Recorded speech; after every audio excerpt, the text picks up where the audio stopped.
welcome to the LiveCast Conversations With. On this show, my guests and I explore the bumps and triumphs of their journey to extract the gems from their experiences, because success leaves clues, and today we turn those clues into billboards for you. I'm your host, Gene Bernier, founder of Pealed Back, speaker and co-active coach, guiding leaders to ruthlessly pursue a life worth living.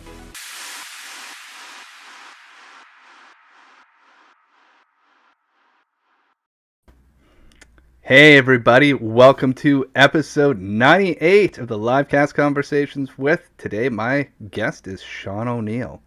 Shawn runs a boutique consultancy and SaaS toolset company that helps enterprise brands lift revenue, improve customer satisfaction, and cut costs by running a faster website.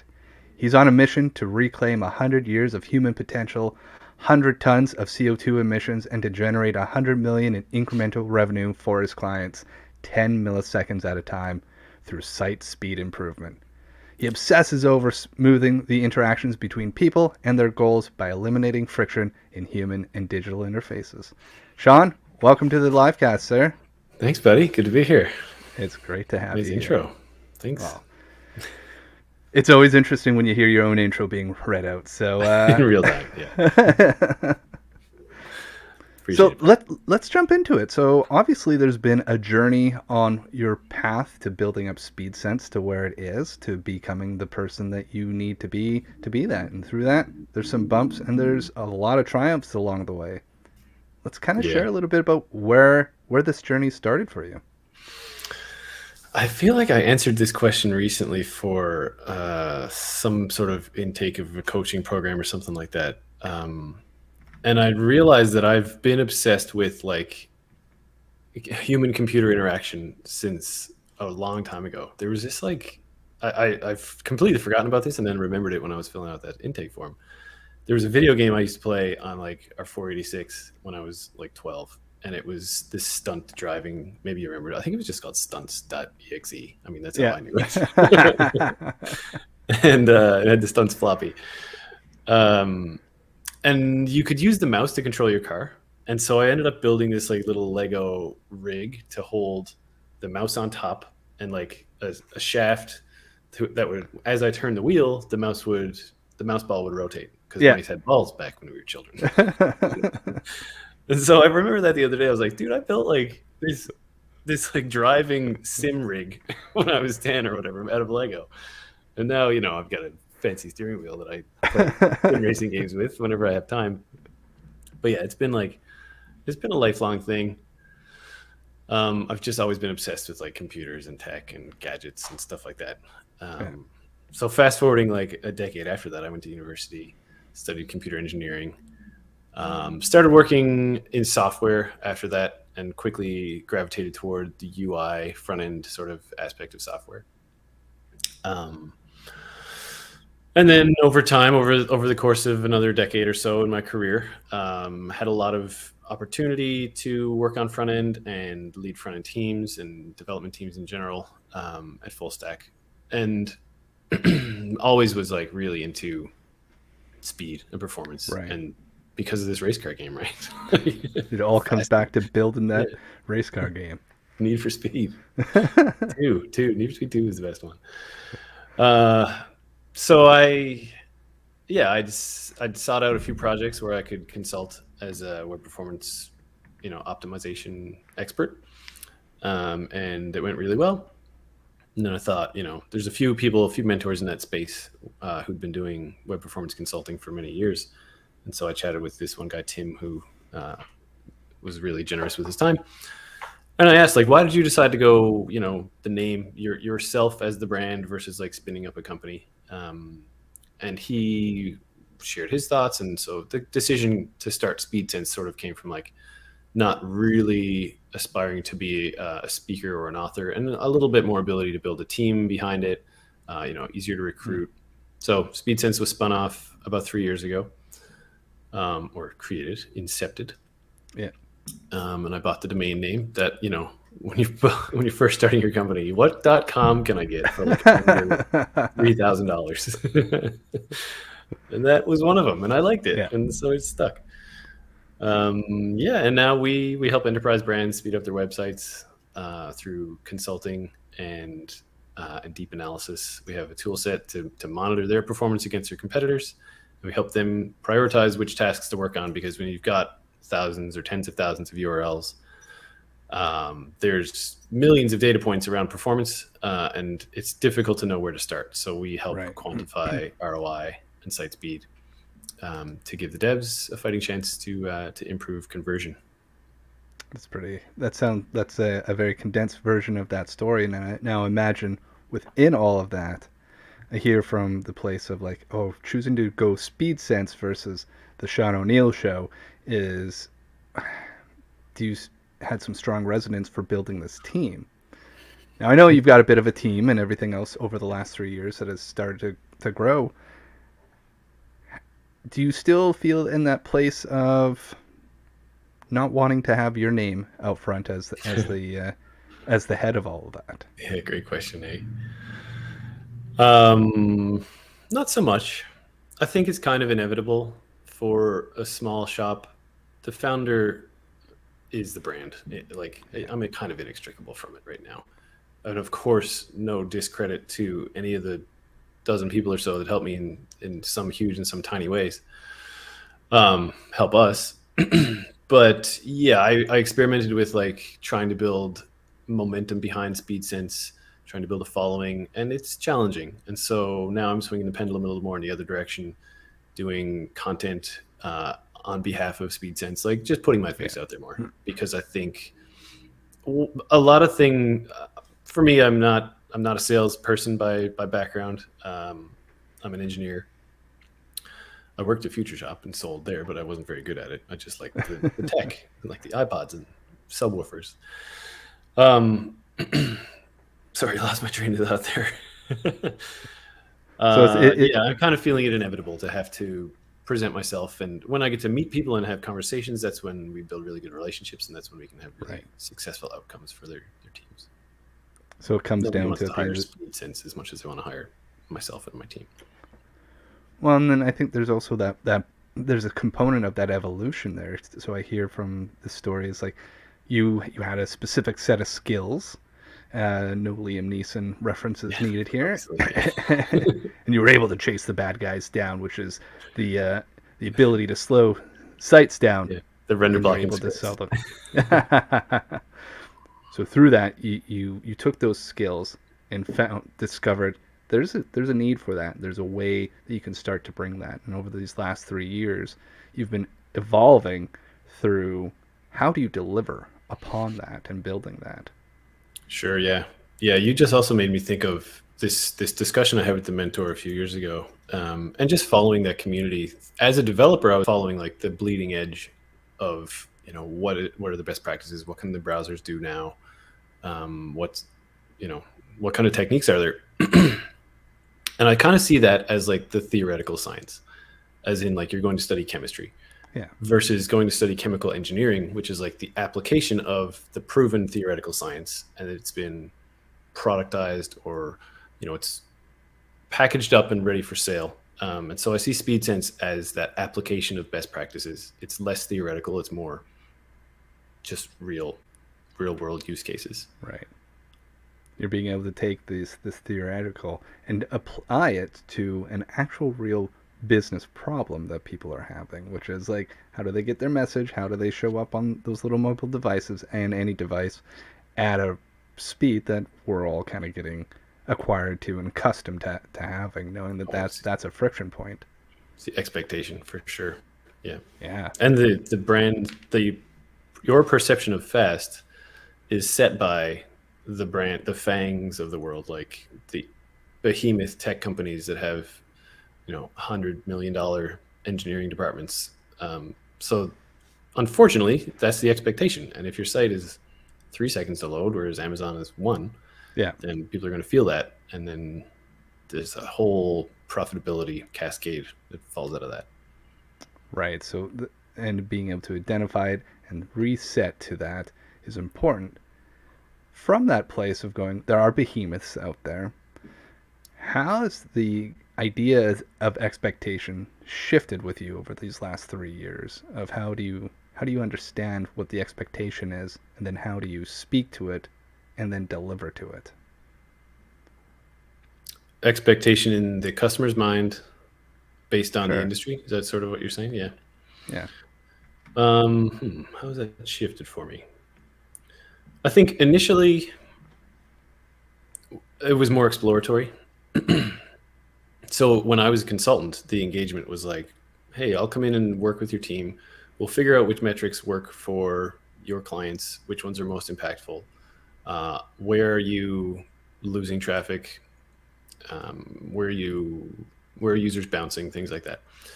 And at the time, Google was like hinting at, faster website is going to rank better. But over the last couple of years, that's really evolved into something now that's called the Core Web Vitals. Yeah. And these are like 3 metrics that Google uses. And the thing I like about that, there's 100 different metrics you could use to quantify the speed of a website and how that shows up on the browser, the CPU, the network. But the nice thing about Core Web Vitals and our approach throughout has been to focus on the user-centric metrics. So less around, I don't care what the CPU is doing necessarily. As if the user is able to see what they want right away, interact with it right away, then let the other, the size of the payload, the number of scripts, that's relevant, sure, but it's not as relevant as, can the user use the site? Are you delivering a pleasant or surprising or delightful experience? So yeah, the shift has been less around like, let's explore what works for your brand, and more like, listen, this has been proven now over the last few years. These are the metrics we're going to work on. This is the experience we're going to prioritize. And then those are just, there's less exploration, more just dig in and start work. Right. So kind of it's been this exploration going from if being focused on the user, I assume must come from your background as a UI developer and full stack developer going, hey, here's how we make a pleasant experience that people will actually use, because there's a lot of research and design and planning and testing that goes into the UI, taking that and figuring out, hey, how do we deploy this? How do we make sure that this shows up in a powerful way? Yeah. And often it's, again, like the theoretical versus the practical. We'll see examples where a designer has an ambitious animation or something. Like for one of our brand clients, they had 100 product tiles on the screen. And as you sort or filter, the tiles reflow beautifully and they all animate into like this nice smooth, grid. Yeah. But when you're trying to do that for 100 tiles times 60 frames per second, a phone can't do that. Like you ended up with just like janky animation and an unresponsive device because it's trying to calculate all these animation frames. So yeah, like back to smooth user experience, beautiful, elegant, that is the aspiration. Is not always feasible. So we have to walk that line of like, what can we do with the hardware that's currently in market? And that can depend wildly on the target customer, the target demographic. Like if you're targeting 5G iPhone 13 users in Vancouver, it's going to be very different than, a global audience. Yeah. And it comes down to understanding the specifics of what you're working towards. And for that, there's a component I think of that comes up is like, sounds like you're very good at nailing into a problem set. Yes, try to be. Yeah. I mean, I think one of our benefits is we've learned where we don't want to tread. Like we're not contributing to a client's code base. We aren't a dev shop. We steer clear of SEO, even though search and performance are very tightly coupled now. By saying no to more opportunity, we're able to focus on what we do best. It's famous Steve Jobs quote, right? Like focus is saying no. It's not saying yes. Yeah. Saying no to 100 good ideas or something. Was that always a place that you felt comfortable with? Because I imagine it. I'll let you answer that. Was saying no an easy place to be over those last 3 years? The last 3 years, yes. So we'll talk a little bit about my personal life and my bandwidth. And so yeah, over the last 3 years, I've got two little girls. Their mother and I are no longer together, and so I was becoming a single dad. There was a pandemic you may have heard about, this COVID thing. Starting school, getting childcare, running the business. It was really easy to be like, listen, I don't have time for anything but the top 5%. And even still today, I feel like my inbox is always full. I've got 100 different needs and demands on my time. Yeah. So yeah, I think I've been decent at saying no.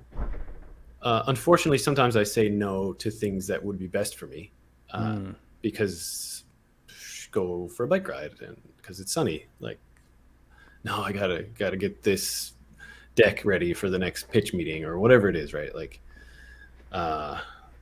there's the personal and the professional, and trying to walk that line between personal, professional, and then also parenting. The 3 Ps. Going that. So the no's come with the ease, and then it's finding that space to say yes to at the right place and the right time. Yeah. And we're still tuning our offer a little, like what the kind of client we serve. Sorry, I guess it's less still exploring it, but over the last couple of years I've really dialed it in, because we'd taken some projects that were purely consultative, some that were like smaller mom and pop shop style size, somewhere that were not e-commerce. And so by testing those waters and experimenting, you learn whether something's replicable, whether your skill set's transferable. So I think it's okay to say yes, but then not necessarily.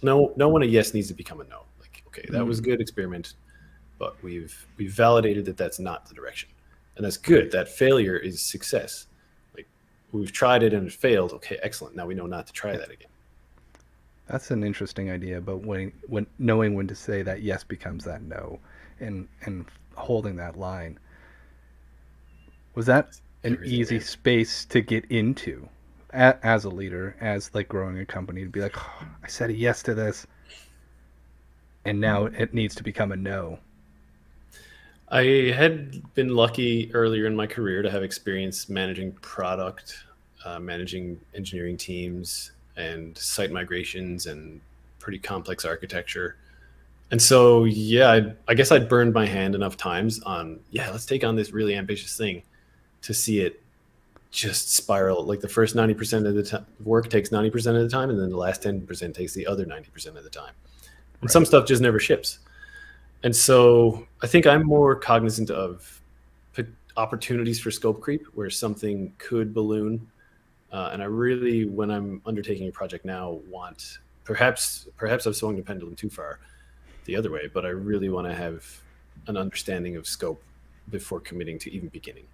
And sometimes it's unavoidable, and sometimes we spend time spiking or exploring APIs or tools or whatever it is, or markets.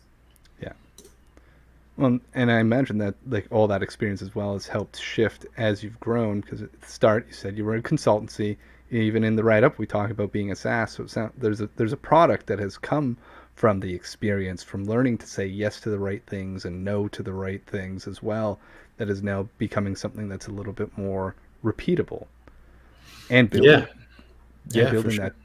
that team and sharing that vision behind it. So how has that been a place of growth for you, going from, hey, I've started off as a person with a set of skills, now I have a set of tools that complement these sets of skills?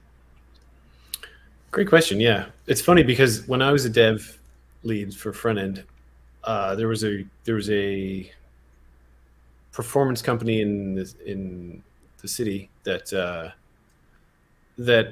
they would basically like productize the best practices du jour, build it into a platform. You'd build your site on that platform, and then it would be fast. And I was like, I really wish there was a services business who would come and coach us on how to apply those same principles on our existing stack, so that the dev team's elevated, and we don't need to do this migration. And so that was what I ended up setting out to build. Was Speedsense was that, like, your existing team, your existing infrastructure, don't tear it all down. We're not going to like plug in a bunch of new widgets.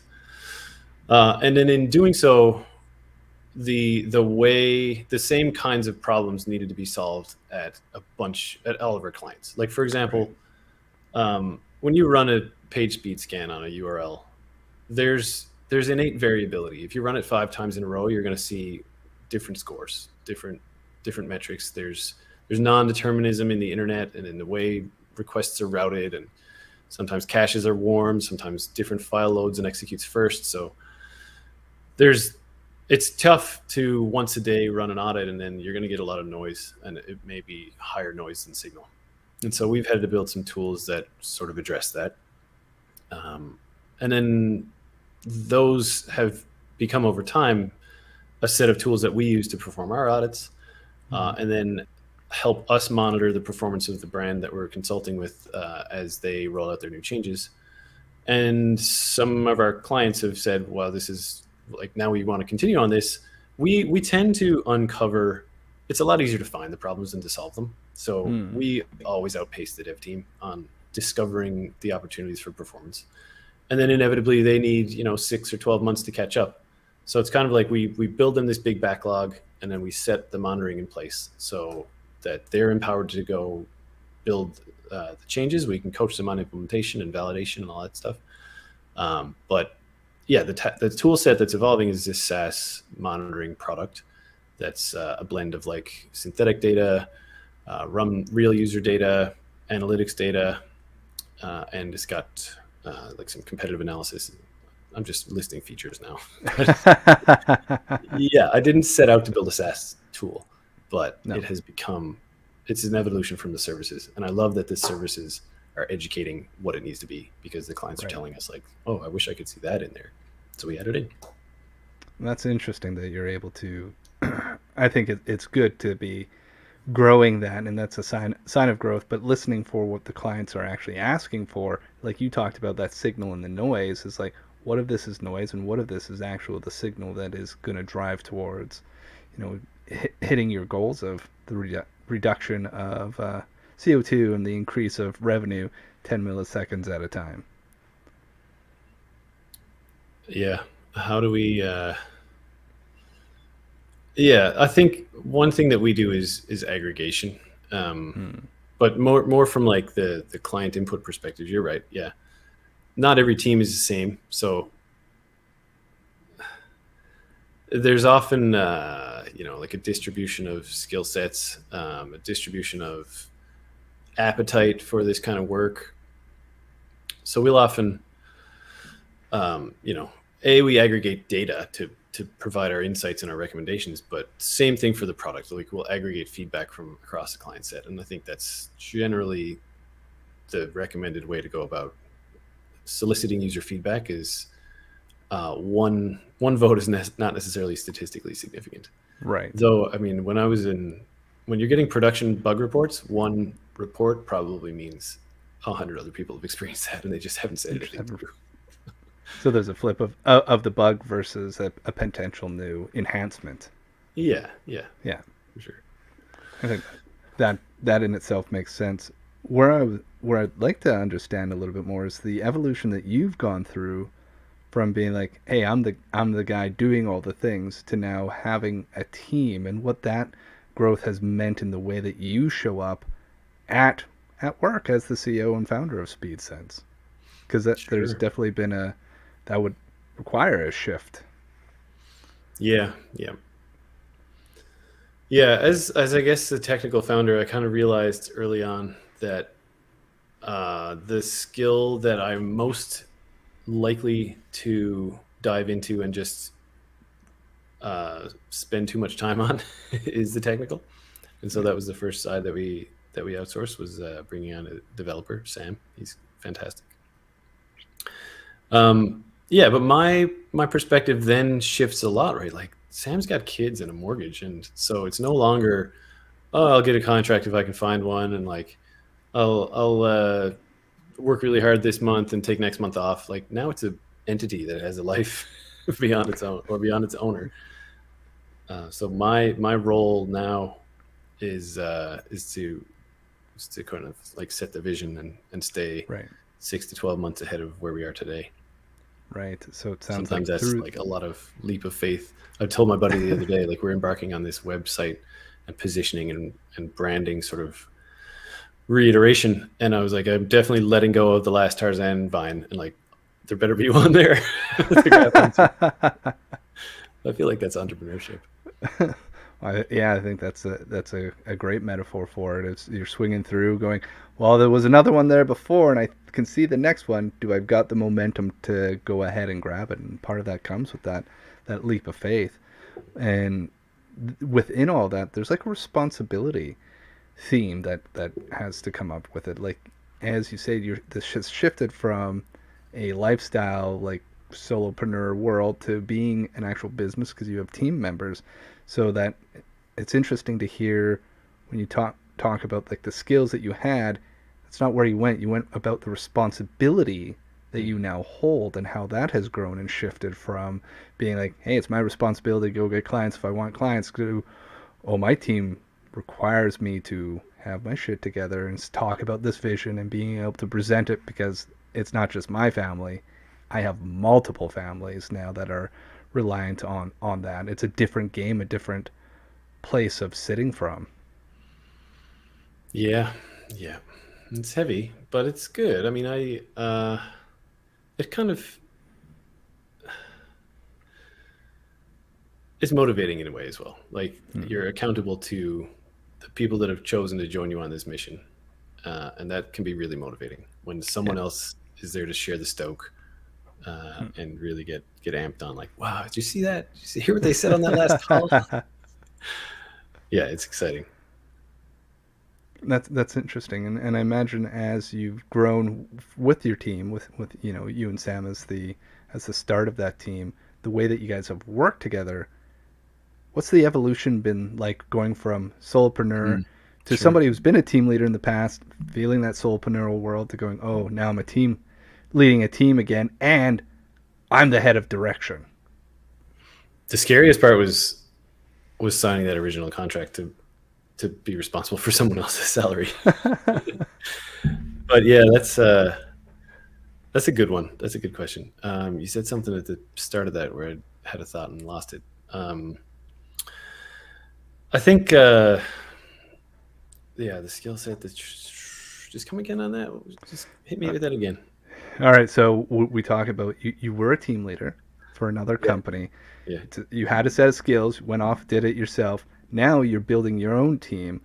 So there's all these leaps of different states of responsibility within yourself, but being that team leader now, yet you are the directive force in it. Where in the past, somebody else has been like, hey, Shawn, we're taking the company and the team this way. And you're like, hey, team, we're going this way. I'm reaching for the vine. I think I was always a squeaky wheel. So this sort of feels natural. Like I was probably, I'd fall in line, but I made my opinions known to my managers throughout my whole career. And sometimes I had to bite my tongue, and that'd be part of it. But this feels okay. Yeah, it feels natural to be. There's two sides of it, right? Like I love the direction that we want to take this, and at the same time, it's a leap of faith. It's trusting that the industry won't change, that the economy won't collapse, like that e-commerce will continue to grow. Of course, you make some assumptions along the way. I liked the phase of solopreneurship, but I was also getting burned out, and the only way to scale would have been to take on more work, and I was doing everything. And so the initial catalyst for hiring was to give me some breathing room, because I'd felt, like the business was doing all right. It was more than paying the bills, and we were, had excellent client relationships and things like that. But I was just doing too much, and I didn't really see a way out of it other than to shut it down or to get bigger. There's this like inflection point where, it's just too many hats to wear, too many plates to spin for one person. So having someone else join, and like, actually, I should say, not just someone else. There's a dozen or so different people that are a couple of hours a week or month that do a variety of different things, and that's really exciting. I love the transition back to, okay, everybody's looking at me now for what are we going to do next, and that's comfortable. It feels right because I know where we want to take it, and they've signed up for that. they're part of that ride with you, and I think that's a cool place. Oh, cool, a place to be in, sitting with that comfortability with it, right? Like you said earlier in talking about bringing your first hire on, there's a fear around signing that contract, going, I'm responsible for this person. This person's putting a lot of trust in this, and then living up to that as a place of motivation. Some may feel that weight and be like, I don't know about that. Was there ever a point in your process where you're like, all right, Shawn, looking yourself in the mirror, we're gonna get through this. We got to now. Like, where did your internal motivation come from those days where you're like, oh man, this is heavy? Yeah, good question. There's positive and negative factors, as I'm sure most people have. One, what at the time was more driving was fear. Like, well, to go real deep, like if I can't afford to pay the rent and support and like give my kids a good home, I'm going to lose my kids. And so like, I really got to make this happen. And I'm laughing now, but it was terrifying at the time, honestly. And so that's like the scarcity mindset. You and I have done tons of work, and you've been instrumental in helping me sort of be like, yeah, okay, that is helpful, but can't be the only voice playing. The other side of it is I know that I've wanted to do this for decades. Not necessarily Speedsense and web performance consulting, but Yeah. I love helping other people succeed, setting out a vision, setting goals, and accomplishing them. Like, I'm just super type A in that way. And so that's motivating. Right. I also like, there's a family like lineage side of things as well. My parents did a lot for me to get where I am. And we didn't have like an extravagant life by any means, but I really want to continue that for my kids and give them a better life than I've had. Right. And that can be challenging in the current economic climate of like Vancouver real estate. Just stability is something that can be tricky to pin down for a lot of families. But again, you use that as fuel to motivate, and also be like, yeah, and it's going to be way better for them. I'm going to give them a sweet life. So it's a bit of both. And I think there's a component as well as like of modeling that, because so many people, like your team and your kids and the people around you, are going to not necessarily listen for the words you're saying, but they're going to catch a lot of what you're doing as that modeling. And I think that can show up in that idea of a servant leader, of putting people first. In the way you were describing it, is like you get this excitement about serving people and helping them solve problems in their life. Yeah, one of our core values is around compassion. And there's programmer culture, like tech in general, can be a lot of, especially Twitter, a lot of, I don't know, blaming and shaming and finger pointing and mocking poor implementations. Like, look at all these bugs we found. Oh my God, how did you guys do this so badly? That is not going to help anybody. So no. I and Speedsense in general, I'm all about just building compassion.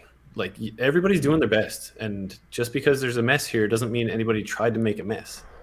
In the absence of like focus in that direction, chaos is the natural way of the universe. Unless we rein it in, everything's going to, trees are going to grow through the roads, buildings are all going to crumble. Like, we put in effort to make things orderly.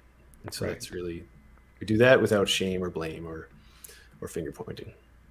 Right. And that's a place of power. I really like that idea that we're all playing in the mess and the chaos and the order. They have a real symbiotic relationship, and to power that and to accept that comes from that place of compassion. Yeah, and just like feeling small in the universe. Like, we can only control what we can control. Yeah. We are but passengers. Hearing that is like there's a meme going around a while ago. It's like the our galaxy, and in the dot there's an arrow pointing down, then you're somewhere in this speck having a shower right now. It's just like, Yeah. oh, okay. Or sitting on the toilet on your phone. Yeah, seriously. We're all just like a bag of chemicals. We're way off the track now, but that's all right. We can explore that too. Well, I think there's a bit of a peace that comes from a place of compassion, and where you can start to deploy that compassion internally as well when you're sitting around going, okay, I'm going to make some leaps. I have this stack of responsibility that I'm bringing along with me, knowing you're going to have the strength to keep on swinging, reaching for that vine, and knowing that there's going to be people now coming in behind you going, cool, thanks for showing us where the next vine was so we can follow that lead. Yeah, yeah. I love the word comfort zone, and how it has the word comfort in it. And you're not growing if you're in your comfort zone. Yeah. You're only growing if you're uncomfortable. And so I try to be comfortable being uncomfortable, or be accustomed to being uncomfortable, and take motion and take action regardless of how safe or unsafe it feels.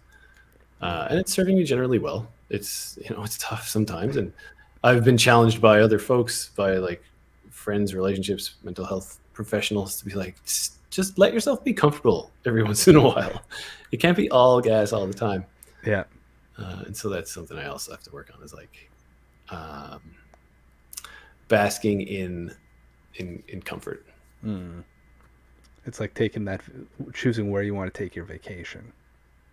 It's like you can either go vacation in the zone of discomfort or in the comfort zone. Which one's going to bring you the most reward, right? And knowing that when you get to that place of you're sitting basking in your comfort zone, I like that, just the sense of heat and sun come down where you get to relax a little bit. There's nothing wrong with that either. And I think that's an important message for entrepreneurs of every state out there, leaders, period, is like, you got to take your victory laps and you got to go bask in that sun every once in a while. It can't be all rocket fuel all the time. Yeah. Hustle culture. I tried to start up 10 years ago or so, and was very into like the, grind it out. We're going to rocket ship. And it's just not sustainable. No. And I don't think that I know people do it. I know people build businesses that are not overnight successes, but much more aggressively growing than ours. But I also just feel like it's a long play, and I want to do it sustainably and not comfortably, but like sustainably, profitably. Something that you can stick around on the long haul. We also just have this tendency, back to your point about like comfort versus discomfort and acknowledging wins and stuff. I have had to train myself out of a tendency that most people have to be like, oh, you did something really well. Okay, yeah, but, or disqualify it immediately and shortcut that positive emotion and fill your brain back up with all the other problems you have to solve. Yeah. And so I have an envelope now, which I think this was your idea, of things that I've accomplished, and I put them in the envelope instead of like crumple them up and throw them in the garbage recycling bin. Yeah. And then I revisit it every quarter or so and look at like, man, look at all this stuff we get done. Like, we're so productive. Yeah. It's a great feeling, and really bask in that, and then be like, yeah, I'm good at this. This is the right thing to be doing. We're moving in the right direction. I love that you're still using that tool, right? It's a valuable one. Okay, done. Look at it, stuff full. There's a lot of great things in there, and it does work as a great metaphor as well. It's like taking the moment to be like, celebrate that, putting it in the done bucket, and coming back. It almost becomes this vault of wisdom and experience that you can be like, oh yeah, look at the things that we did accomplish. We didn't just go, oh cool, recycling bin. Yeah, sometimes you don't even get the word cool out before it's heading to the recycling bin, reaching for the next one. Yeah, and I mean, I don't want to model that I've got this dialed. I've got hundreds of emails in my inbox, and just constantly still needing to practice it. It's not an innate thing we do as people that are constantly hardwired to seek safety and survival. Yeah. Well, it sounds very advanced monkeys. Yeah. But it sounds more about enjoying the journey of it at that point versus the destination. Sure, of course. Yeah. Yeah. Because who knows if you might get to the destination. And if you don't, then you damn well better have enjoyed the ride. Well, I know you get to that destination, it pulls it right back to like, what if you get there, you're like, oh, this becomes a no now, right? And if you didn't enjoy that ride, be like, that would be pretty defeating and make it pretty hard to. I would think that would be pretty hard to want to go on to the next pointing and be like, there's where we're gonna go, and this is gonna be horrible the entire way, and we're gonna get there. What if I pick wrong again? Yeah. Yeah. Yeah. You're reminding me of like happiness and drive and how I see them as at odds. Um, Happiness is when your current situation matches your expectations. So it's like, hey, I think I should be here and I'm here and I feel good about that. But you're not overly driven to improve your situation because it's what you expect. Yeah. And then motivation comes when you've got some better state that you hope to achieve.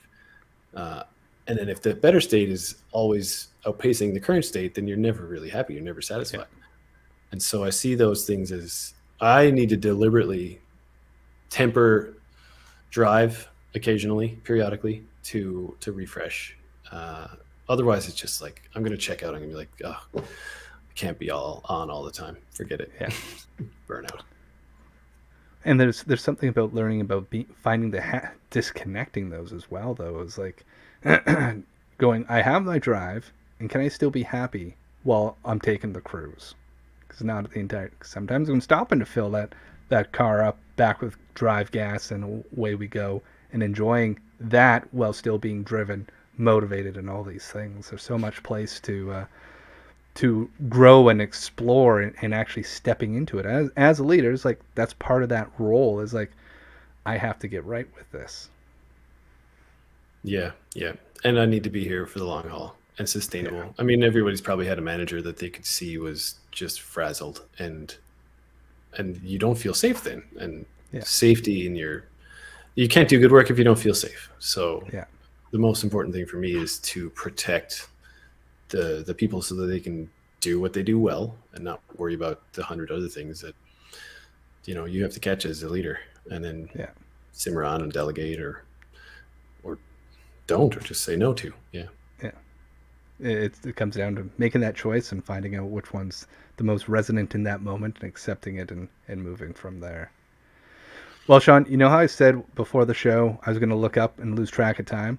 Well, I did. And we're at 43 minutes. This has been some really great conversation. I want to be respectful of your time.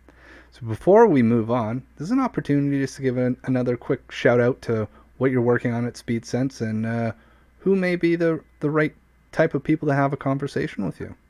Sure. Yeah, great. Thanks. We help generally two categories. Mid-market to enterprise retail and e-commerce brands, because there's a lot of data that shows faster website equals more conversion. And then some product companies, SaaS tool sets, where you've got like user frustration and abandonment and retention, LTV kinds of metrics you want to keep top of mind. And we usually work in a consultative world with your in-house or outsourced dev team. You can find out more at speedsense.com. Follow me on LinkedIn. You can see right there. I'm pretty active on LinkedIn. All the links down below. Yeah, there it is. All right. And I just realized I didn't put an extra L on your name under your show card. Well, even after 98 episodes, there can still be some oopsies while we're building in public. It's all good, man. All right. Well, before I let you go, we've got one last question. We're going to jump into the time machine. We're going to go ahead 10 years into the future. When we open the door, future you's there. What's the one thing that he's saying thank you to you for? I think it'll be keeping the machine, my body and mind in tune. Like I think that having fitness, both mental and physical, is going to be the biggest thing that I'm thankful for through challenging times. That's a great answer. Yeah, I love that answer. All right, man. Thank you so much. And for everybody else who's watched along, thanks for watching episode 98. And until next week, I'm Gene, And this is the LiveCast Conversations With. Thanks for being on the show, Shawn. Thanks, buddy.